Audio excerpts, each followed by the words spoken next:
économique.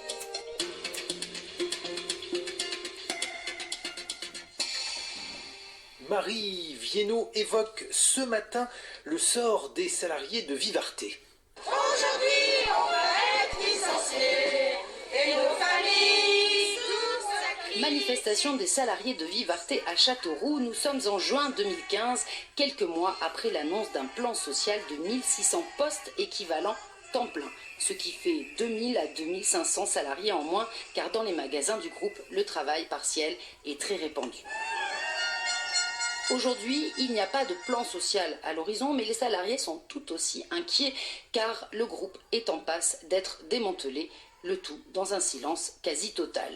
Ce groupe, Vivarté, a pourtant une particularité idéale pour faire jaser les politiques. Depuis 13 ans, il est aux mains des financiers et de dettes en mauvaise stratégie. Il a atterri aujourd'hui dans les bras de ce qu'il y a de plus sulfureux en finance, des fonds vautours, c'est-à-dire des fonds spécialisés dans le rachat de dettes d'entreprises en difficulté. Mieux encore, depuis novembre, Vivarté a un nouveau PDG, le 3e en 10 mois, et c'est un homme spécialiste des cas désespérés.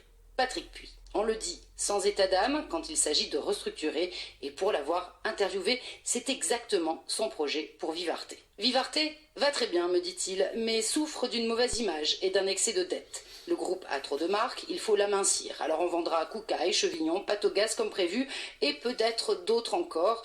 Il faut épurer, me dit-il, le mot ne le gêne pas. Et quand on se prend à lui demander si les salariés auront une chance de garder leur emploi une fois vendus à on ne sait qui, il répond « Le monde est précaire, madame, personne n'a d'emploi garanti aujourd'hui ».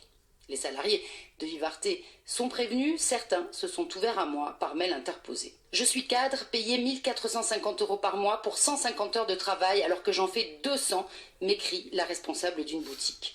Patrick Puy admet que la situation n'est pas joyeuse pour les salariés de Vivarté. Mais elle n'est pas rose non plus pour ceux qui l'ont mis à la tête de l'entreprise, explique-t-il, ces fonds qu'il n'aime pas qu'on appelle vautours et à qui il va sans doute proposer de renoncer encore à une partie de leurs créances. Actionnaires, millionnaires, ouvriers, sortez! Actionnaires, millionnaires, grâce à Vivarté hier sans doute, mais plus aujourd'hui, à écouter Patrick Puy qui présentera son nouveau plan mi-janvier. Pour le moment, les syndicats, eux, en sont toujours réduits à demander au gouvernement qu'il s'intéresse à leur cas par lettre interposée. Les salariés ont un double traumatisme, explique le délégué syndical CFDT, la restructuration elle-même et le fait que personne n'en parle. Que le gouvernement ne sache pas comment faire pression sur des fonds d'investissement anglo-saxons, on comprend, mais qu'il ne se scandalise pas, non. À Bercy, on explique que rester discret, c'est une façon de ne pas aggraver le sort de l'entreprise, mais cette position est en train d'évoluer. La semaine dernière, la CFDT a été reçue au ministère du Travail. Le 5 janvier, les autres syndicats de Vivarté seront reçus, eux, à Bercy. Possible que la présidentielle change la donne.